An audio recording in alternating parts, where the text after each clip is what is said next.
Guys, we're back with another book club episode. Bit of a delay between this one and the last one. Uh, I don't want to make videos if I got nothing to talk about, So I didn't really have anything to talk about. So I didn't make a video.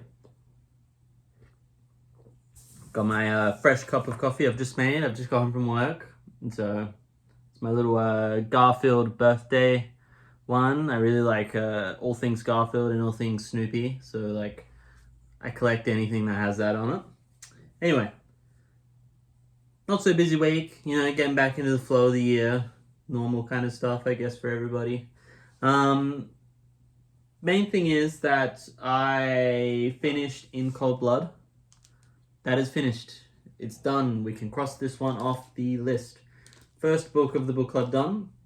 I did give the deadline to be done by March-ish, so whenever. But I don't know if anyone else is reading along. I know Mike has finished the book from it's a Bibliophile Bookscape. Great channel, check him out. I know that he was reading along and has finished this as well.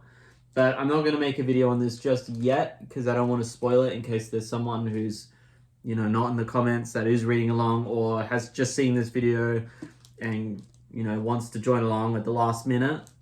There's time. You have, 3 weeks till March. So, yeah. Not going to spoil anything, but I loved this. It's going to be a long video, I think, maybe, Maybe I'll make like a very nice production edited video about it. So, I'm going to put this one down. I also decided that where did I put it? Oh, it's at the bottom of the pile. I decided that I wasn't really feeling Suttree. Suttree was just not, I wasn't vibing with me at all. And so I decided to put Suttree away and shelve it for my retirement bookshelf. I just couldn't get into it this time around. I think I've still got like a little bit of Cormac McCarthy burnout from when I read 5 or 6 books of his in a row at the beginning of last year. And I think I'm still feeling it. I still just can't. I could not get into it. I got about 100 or so pages in, or maybe not even that. I think I got 50 pages in. I got about that much in. And I just could not. I didn't want to keep reading it. I felt like I was forcing myself to read it, which is, a surefire way to get me to stop reading the book. So I just was like, you know what? I'm going to come back to this. I know I will. It's not like a, it's done, it's over kind of thing for me. It's more of a, not right now. So this is going back on the Cormac McCarthy collection. And I will read this another time. Maybe it'll be a book club book one day. Who knows? But I decided to, it's very hot, start reading the book that I've been really excited to read because I want to read stuff that I'm excited about. In Cold Blood, I was super excited to read that, and I slammed it out, and I really am thankful that I took the time to read something I really wanted to read. And so I think I'm going to read Schadenfreude. I have read, so far, 29 pages of this, and it's mind-bending. I don't really know what's going on yet. I'm a bit confused. I know the premise of the book, and the writing is very clean, and I don't know. I'm intrigued. I don't know if anyone else is a fan, but if you've seen Twin Peaks season 3, I'm a massive fan. I went to Snoqualmie in Washington State, which is where they filmed Twin Peaks. I went there last year or the year before. I can't remember when I was in the States last. And I'm a huge fan. So, anyway, back to the book. It really does feel kind of Twin Peaks season 3-ish so far. But I really like the back of the book where it has nothing, but all it says is, "One calls this writing," which I think is really funny because it's written the first few pages or so. But I did find that there is actually a blurb on the inside of the book. So I'll read it to you. Our narrator is held in complete darkness and isolation. His endless thoughts are turned into the book we are reading, Schadenfreude. directed by none other than the narrator's mysterious jailer by the same name. Undulating through explorations of Renaissance art, the German Reformation, time-defying esoterica, the printing process in the 16th century, Kabbalistic mysticism, and beyond. Schadenfreude is a remarkable book that, in turn, asks the remarkable of its readers. So, it seems really cool, and I'm very excited about it. And I've started reading it, and it's really heavy. Taking this on the bus in the mornings and in the cafe where I have my breakfast it's really heavy. So I'm gonna jump back and forth between the not Kindle. I have a Kobo because I don't support Amazon, so I got a Kobo, and it's 1,000 times better. I've had Kindles before. Kobo was so much better. I can always type out, in the comments if anyone's interested. Anyway, back to the book. I'm going to jump between the physical version and the digital version because it's just so heavy. It's really heavy. So, really excited to start reading this. As for the book club itself, because In Cold Blood is coming to an end in March, I've decided to give a month or two break between books. So, if, everyone can take a bit of a breather, read something different that they want. And then I think we'll kind of decide on a book together. I really do want to read On the Road, which I have there. But I have a lot of books that I've been meaning to read. It might be Ulysses or, something else. Maybe something I've read before that I really like, that I'd like to talk about. In other news, that's really it for reading. I might go to the bookstore this weekend. There's lots of secondhand bookstores in my state, and so I like going to them, periodically and seeing what they have, which is one of them, which is where I got this copy. So I'm going to go to that this weekend, I think, and have a look. I might do a book haul video, which I don't think I've ever done. But I thought I would do a tag, because I got tagged in one of these booktuber tags, and I don't really do them that often. But this one comes from my friend Mike, and I really like the questions because it's not all directed at book stuff, which I like. I like, opening up a bit more to people. So I'm going to do these really quickly. Not going to be a long video, but question 1 is, when you're not filming or reading, what does a normal day in your life look like? Work, school, etc. A normal day, so say it's a weekday, I wake up, I get ready, I go read in the morning, and then I go to work. Normally come home, I'm pretty tired, my job's quite mentally taxing on me, I like to equate it to doing a Rubik's Cube for 8 hours, so mentally I'm just not there some days, so I'm I don't really want to read, I just want to, watch TV and be fed entertainment, I guess. And then, I'd either talk to my friends to stay and play some games. We really like playing Counter-Strike. I've been playing it for 15 years or so now. So, we like to chat, and because I don't see them in person, it's kind of my only way to chat with them. And yeah, either that or I watch a movie with my partner, or, we'll watch something on YouTube, just wind down. On a weekend, anything, I don't really keep any plans, I try and relax and just go with the flow, is an Australian saying. What kind of work do you do, and does it change how you read or what you notice in stories? What kind of work I do? I'm a watchmaker, so I fix and repair watches. So normally I'll take a watch completely apart, mechanical, and I'll clean it, assess any issues, replace parts, adjust things, make parts, and I'll put it all back together. I re-lubricate it all, polish it and refinish it, and then I test it, and then I give it to the customer. There's not really many of us around anymore. It's extremely niche. It's a dying trade. It's a dying art in a way. So, it's interesting. Does it change how I read or what you notice in stories?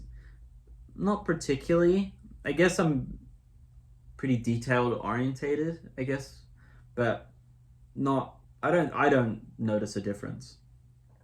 Number 3 is, are you a morning person or a night owl? I am a night owl. I am the most grumpy person alive in the mornings. I'm not a morning person at all. In fact, you'd be lucky to get a couple words out of me the first hour or two of after I've woken up, especially if I haven't had a coffee. I'm just not a morning person at all. I never have been. I've tried to be, I just can't. I'm a night owl. I have a lot of trouble sleeping, so I'm the most creative really late at night. When I'm on a holiday break for a couple of weeks, I'll stay up till 2, 3 in the morning and just create and draw and write. I'm really creative in the mornings and at night, sorry. So, yeah, I'm a night owl. Number 4 is, do you recharge by being alone or talking to people? Mostly being alone, but sometimes talking to people does help. That's really all I have to say on that one. I don't really have anything else. I'm not that interesting. What drains you more? Too much socializing or too much isolation? Too much socializing. I'm quite a insular, kind of lone wolf person. I like my own company a lot, so it's easy for me to just hang out by myself, and I feel recharged. What's something that you enjoy that has nothing to do with reading? It's a bit of a coincidence, but it's much like Mike's answer to this one. I really like researching stuff. I love Wikipedia. I think Wikipedia is the best thing that's ever happened to the internet. At any time of the day, you could check my computer or my phone, and you'd open it up and a Wikipedia page would be open. I love Wikipedia. I can't get enough of it. I love reading anything that I'm interested in. Any kind of actor or actress that I'm watching on TV at the moment, I'll look up their Wikipedia and learn about them. I really do like that. Other than that, I play music. I play my pedal steel guitar because I love my country music. I've got other normal guitars. I've played in lots of bands in my life. I play my games with my friends. I like collecting stuff. I've written before that I really like collecting kind of 1960s, 50s and 60s kind of paraphernalia and clothing. That's kind of my favorite era in history. So I like, my military jackets, my denim jackets, Grateful Dead shirts, that kind of stuff. I really do like that and collect that kind of stuff. And I like researching that. I also like collecting Zippos from that era. This is it won't pick up on the camera, but it's a 1965 USS Hornet Zippo, which I got and I restored, which is really cool. I like this sort of stuff. And the US Hornet was I don't have the book on me, but from memory, it's the ship that picked up Apollo 11 when they landed in the ocean. I love my space. I love my moon landing stuff. So that was really interesting to me when I found it. I'll just get my glasses and then I'll read the next question. Oh, I can kind of read it. Hold on.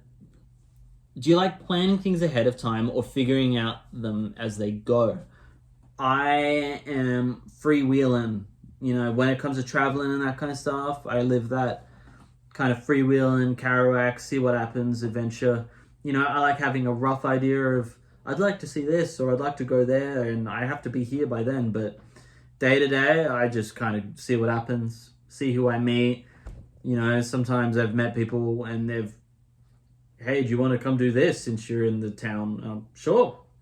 I really just kind of live freewheeling like that. As for everyday life, more or less the same, but I do like to have a rough plan, I guess, sometimes. Do you like working alone or alongside others? Alone. I really do like working alone. Currently, it's just me and the boss, but I really do prefer working alone. Number 9, are you more of a sentimental or practical? Practical.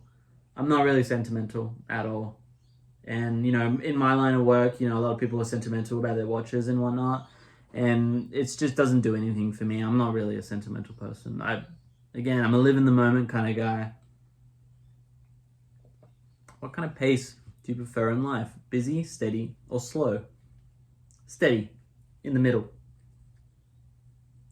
I don't know how to explain it. I like things steady. I like the same. What's a simple task you strangely enjoy doing? I like sitting on the bus. A lot of people really hate having to take the bus, and it stinks or it's annoying and you can't, focus. I like the bus. It's really comfortable. It's quiet for me in the mornings. It's a time to myself. I can kind of just look out the window. It's really nice. Are you naturally early, on time, or late? Early. I grew up, and to this day, I'm very anxious about being early.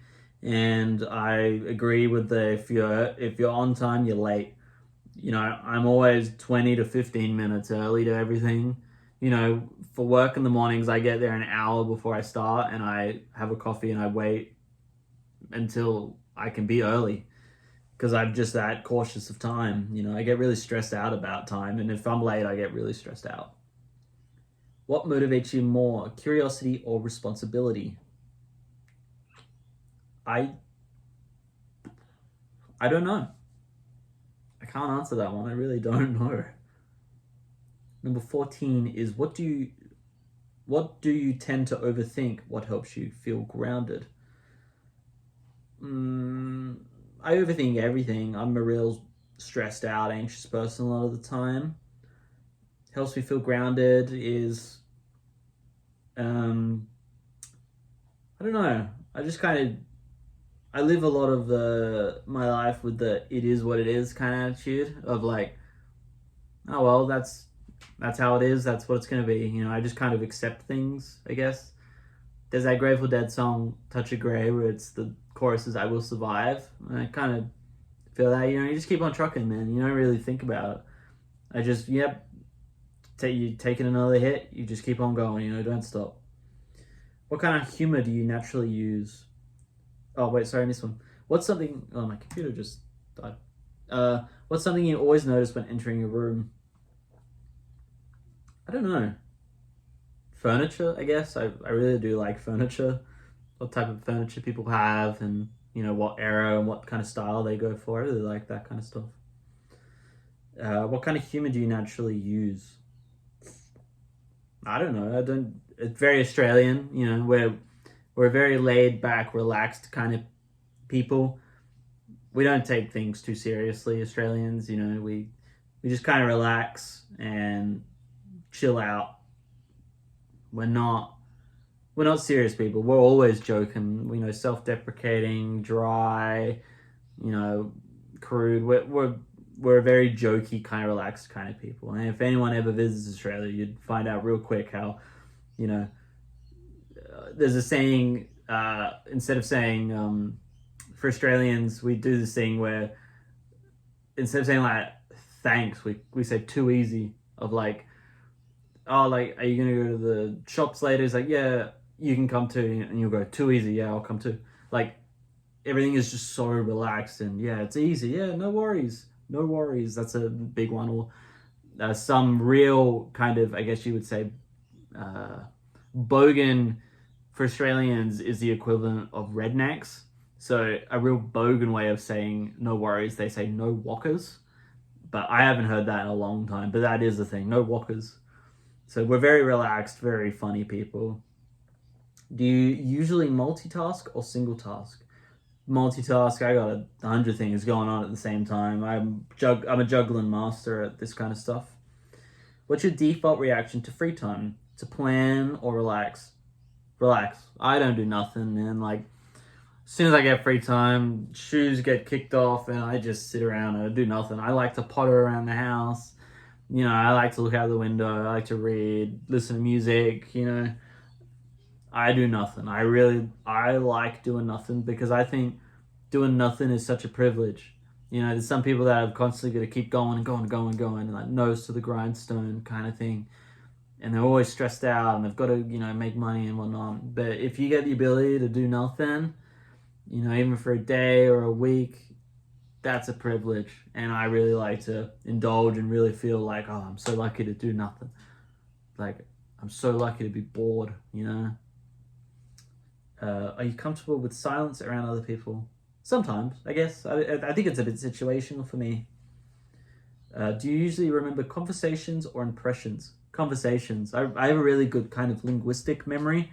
I can really remember things I've read or heard really well, but things I've seen, I really don't have a good memory for. But yeah, I have a really good linguistic memory in that kind of way. I feel like there was other questions. Oh, the where are you from one. Sorry, I'm on my computer looking at it now. Hopefully they wrote them. Okay, I'll do this other one too. Sorry.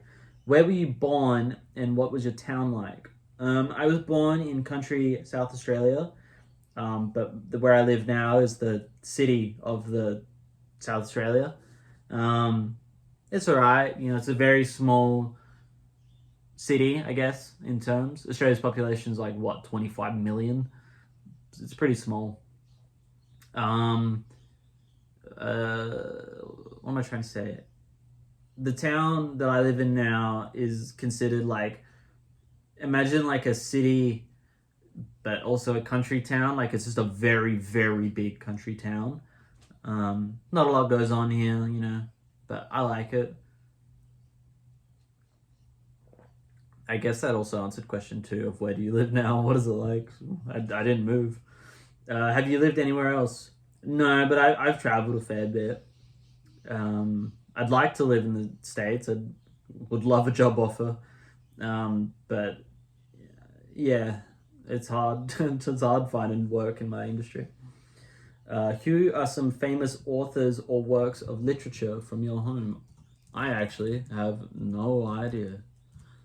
I'm just going to do a very, very quick Google. Famous authors.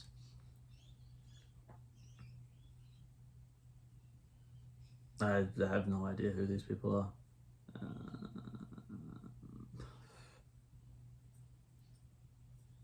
I don't. There's a lot, but I have no idea.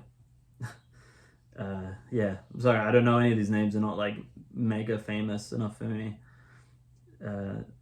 We have some, but I have no idea. What's the book culture like where you're from? Libraries, bookstores, etc. That's a weird one. So for book culture, there's not a lot of good bookstores.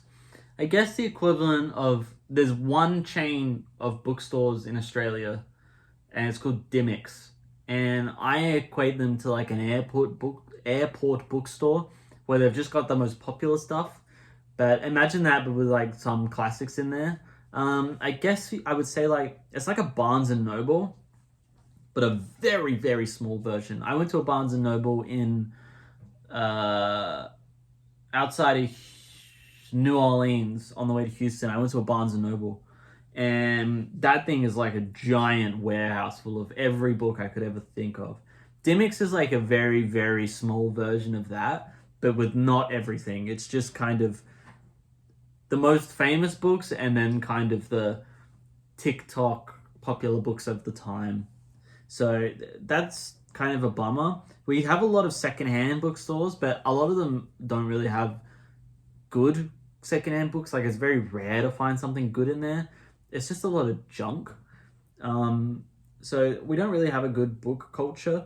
But in my state, we have an incredible author and writer culture. There's a whole week dedicated to Writers Week, where they fly in famous authors from around the world and they have like conventions and stuff. It recently just was on.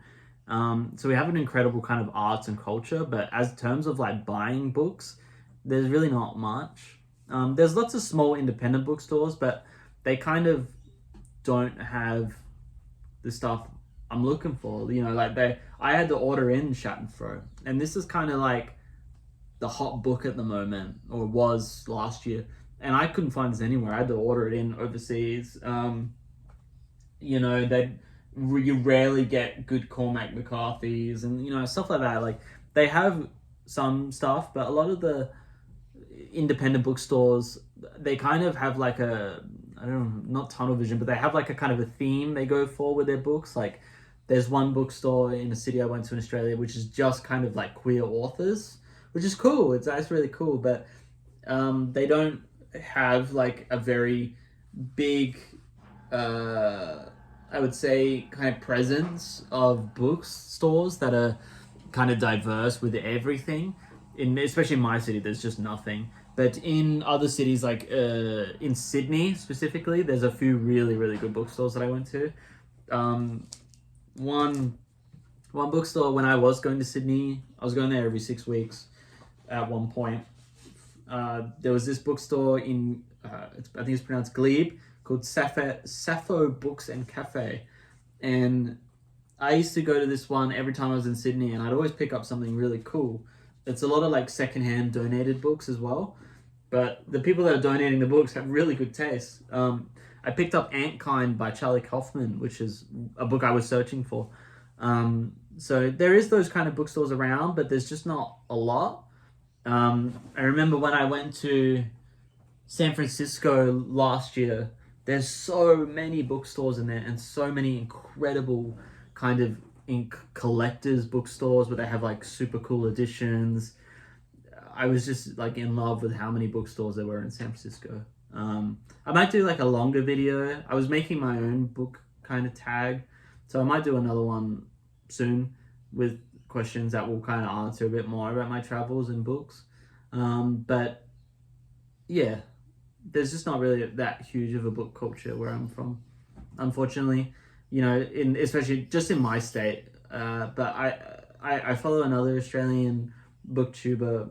I think it's something Paul. I can't remember off the top of my head. I'm sorry. I just finished work. I'm a bit tired, but he would probably have a better idea of book culture because I don't really go to the new bookstores because I kind of feel bad about buying new books. I'm very much a secondhand kind of book guy, or order it, especially if it's secondhand. I'll order. I don't really buy new books unless it's a new book that I want to read. Like Schadenfreude is a new book that I wanted to read, but in terms of buying new books, I don't really buy that many new books at all. I kind of feel a bit guilty about it because it's just, you know, I could buy a secondhand book for cheaper and then I'm not creating more waste in a way. Even though I don't think books are waste, it's kind of that consuming kind of thing. I don't know. It's a weird thing I've got. But that's all the questions I think I had to answer. But yeah. So far, I've read 2 books this year. I've read In Cold Blood and I've read Moby Dick. And yeah, we've finished In Cold Blood. I'm going to make a bookmark. That's something I forgot to say. A thing I'm going to do is every book we read, I'm going to make a bookmark for that book that we've just read and post a link where you can download a high resolution scan of the bookmark and print it out if you would like it. So I'm going to make a Truman Capote In Cold Blood bookmark theme, like a collage that I've cut out into the shape of a bookmark. I've got a bunch of like old hunting magazines and magazines of like Southern America landscapes from the 60s. So I'm going to put all that together and make a nice collage to commemorate the book we've just read. And I think I'm going to do that for every book that we read for the book club, is make a themed bookmark. Obviously, I would have liked to have made it before I read the book, but I think making it after is a bit easier. And it's kind of like a, you know, when you do a marathon, they give you a little banner and a medallion and it's based on the run you just did. I think that'd be a cool little thing to do. But other than that, it's kind of a longish video, I guess, this time around. Don't really have a lot to say. I'm running out of things to talk about because it's taken me so long to read these books. But if anyone has any other ideas or things you'd like me to talk about, I'm always happy to do what anyone else wants me to do, because I kind of get a bit lost sometimes of what I'm supposed to be doing. But I'm having fun. Yeah. Other than that, I don't really have anything else to show off. I haven't really bought any books. Nothing cool to show off. Yeah. I think that'll be it, guys. I hope you liked the book tags I did. I'm always happy to do more. I don't think I'll do them every book club episode thing, knows whatever I call them again. I don't think I'll do it every single one, but, you know, maybe every second one I'll do one. And I'm actually working on my own because I think it'd be cool to do one. Yeah, that's all I got to say this time around. Any questions? Anything you want to talk about? Anything you want to see? Anything on the shelf you want me to talk about? Let me know. Thanks, I guess. Thanks for watching. Subscribe, like, comment, tell your friends, go read a book, tell me what book you've read, all that kind of jazz. Love you all so much. You guys are great. Yeah. Also have a good Valentine's Day this weekend. See you guys.